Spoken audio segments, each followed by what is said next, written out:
I didn't miss. Another great friend of the show. Going to get Diamond Notes from him every single week.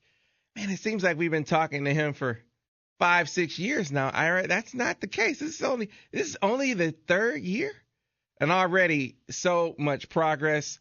Has the preseason Big Ten Player of the Year. We'll get into that with Michigan baseball coach Eric Bakich. Coach Bakich, good morning. Good morning, Sam. Good morning, Ira. Thanks for having me. Yeah, man, great to have you. Another year underway, and as I was just saying in the intro, so many strides have been taken in the first couple of years, and now you're to the point where you're talking about returning a player that's been nabbed or tabbed as the preseason Big Ten Player of the Year. Let me just for a refresher, let's start there. Let's talk about what you have coming back. Fill the fans in on who's going to be back in maize and blue this year. Well, we're fortunate to return a lot of starters and a lot of experience from the last couple of years. You know, the guy you're alluding to, obviously, is Travis Mazie, local product from Pioneer High School. Travis has received a number of preseason accolades. You know, the good thing about him is he knows those don't amount to anything. They're nice to be recognized, but he's very hungry to take Michigan to another level competitively than it's been in the years past. So he's one of our leaders. He's an extremely tough kid. He's a guy that, he doesn't back down from anything. He thrives on any adversity thrown his way. Anytime he gets knocked down with an injury or a bump or a bruise, he gets right back up. Great leader, very confident, a lot of believability in himself to be elite, and will certainly be a good leader for us this season.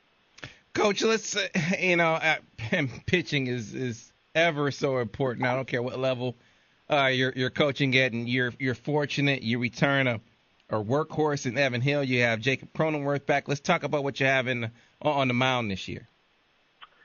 Sure. Well, again, we're fortunate to have the majority of our innings back from last season, and especially the guys who really emerged last year.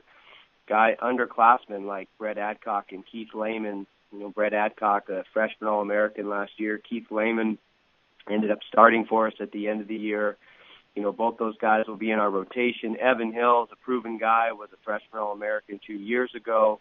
He's been an anchor of our rotation for the last 2 years in that Saturday role.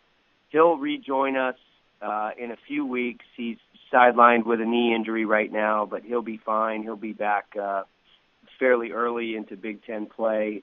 Very, very happy with his progress rehabbing that knee, but that'll be a huge boost for us getting him back. And then some guys that maybe we haven't talked about. A guy like Matt Ogden, who was 8-1 for us 2 years ago, who missed all of last year with an elbow injury, is back. Cam Wysocki, who's redshirted his first year, saw limited action, but went out and just developed, was an all-star in the summer leagues, and he's going to get a lot of innings. And then some very talented newcomers, a guy like Ryan Newtoff from South Elgin, Illinois, a kid that comes in with a very good arm and very good secondary stuff. He's going to see a lot of action as well. So, from a starting pitching standpoint, feel really good about what we've got, and as long as those guys are going out there and throwing strikes at a high percentage and limiting the free passes and allowing our defense to play fundamentally sound, it's going to be a strength. And Coach, when you have a terrific two-way player like Jacob, looking at the stats now, 12 saves last year, 1.75 ERA. Great to have that guy when it comes not just on the mound, but also in the field and with the bat in his hand.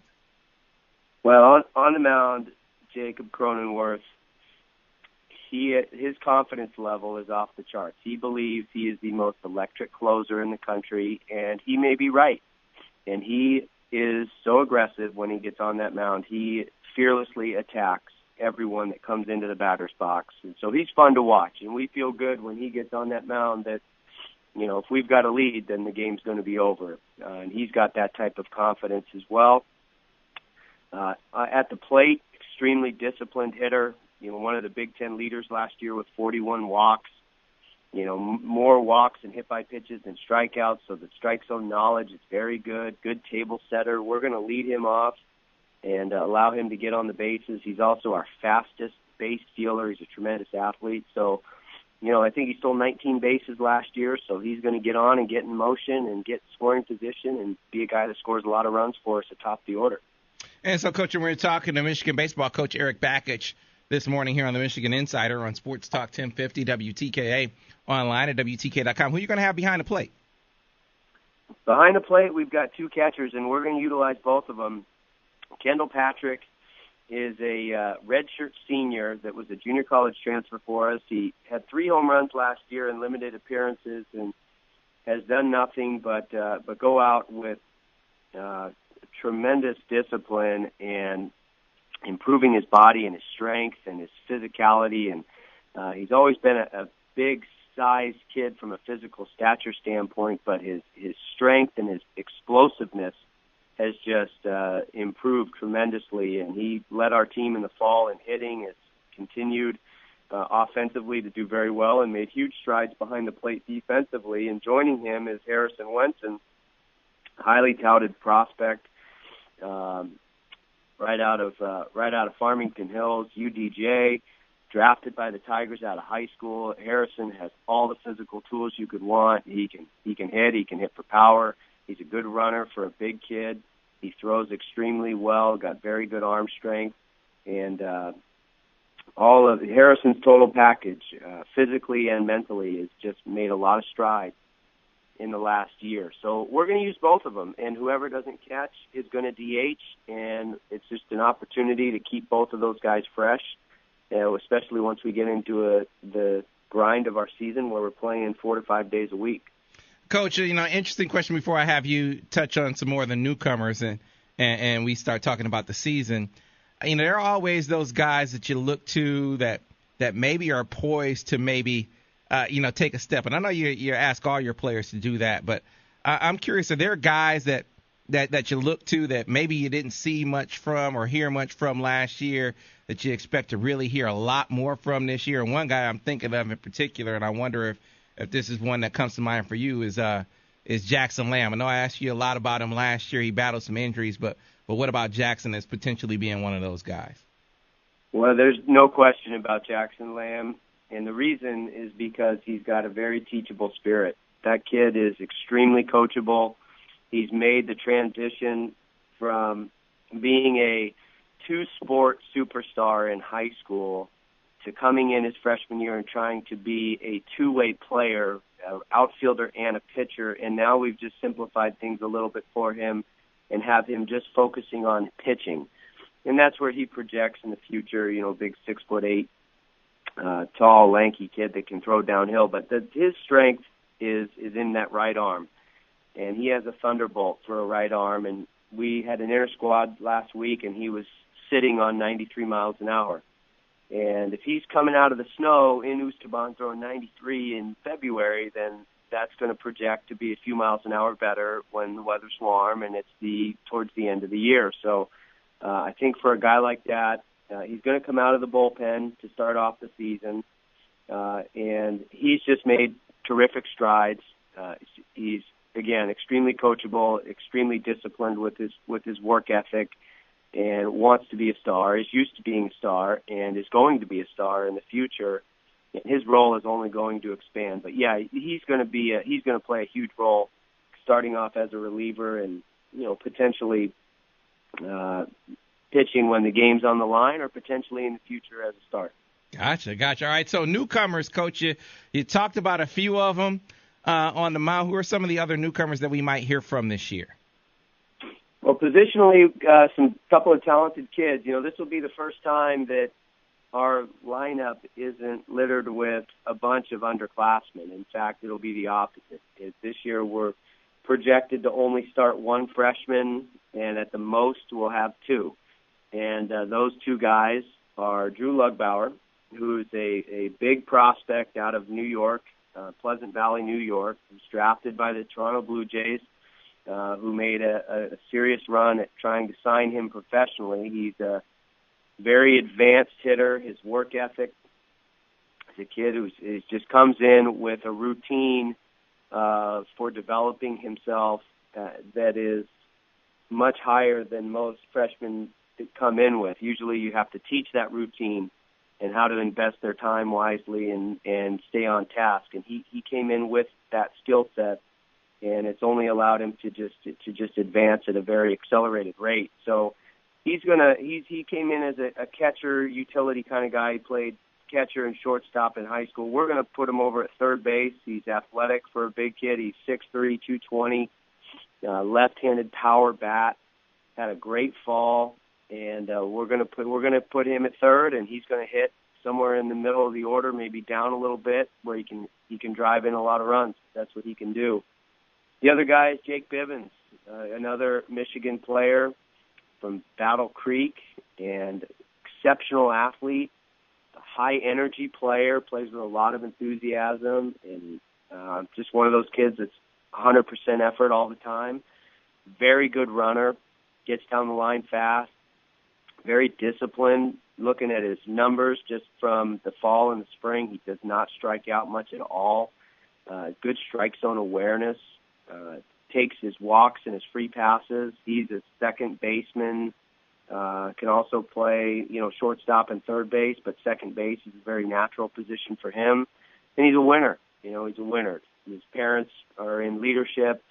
He's competed for state titles in high school. He just comes in with a know-how. He's the youngest of four brothers. He's naturally tough. He's just got a good way about him, good presence about him.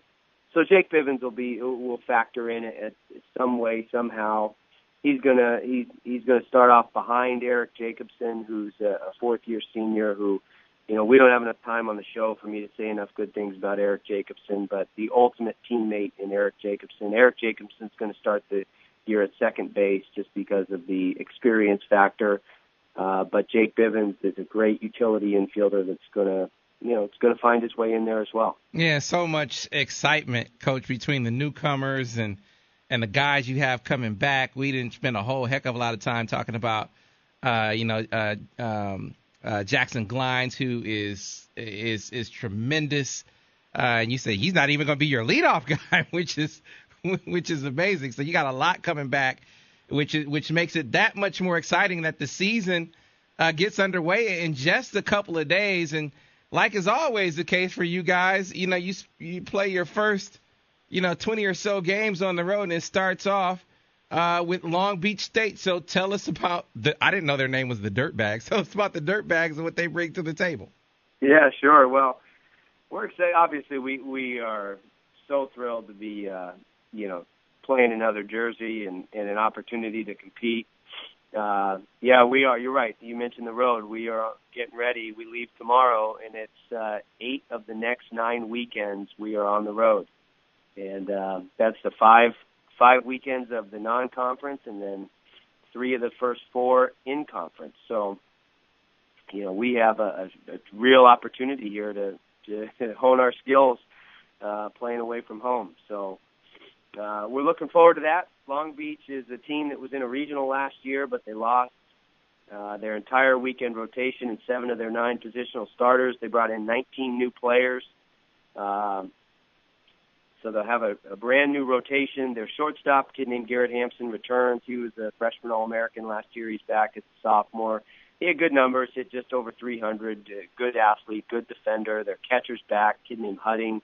Not much more of a defensive specialist, catch and throw guy.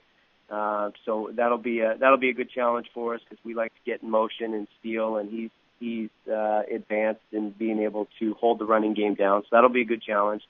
They play in a huge park, Blair Field. It's an off-campus field. It's 348 down the line, 387 in the gaps, and over 400 feet in center. So a lot of room out there. Probably not going to be many home runs, but opportunities for triples and extra bases, and good opportunities to hit line drives. And so it lines up well. It's going to be 84 degrees. I think we're excited about that. So it's an opportunity to compete, play another jersey. All the training that we've been doing, all the work we've been doing just to allow these kids to get out and see Blair Field as their playground, go out and get it, go have fun, go enjoy themselves. And, I feel good heading into this weekend. Yeah, Coach, and the excitement is palpable for sure with all the talent you have coming back and the new guys you have coming in. And really, as I said, you can really see the strides being made for the program, and looking forward to seeing them come true on the baseball field as well. Well, again, good luck this weekend. We'll talk to you next weekend, Beyond Man. Looking forward to another great season. Sounds great. Thank you, guys. All right, thanks a lot. That was Michigan baseball coach Eric Bakich. Man.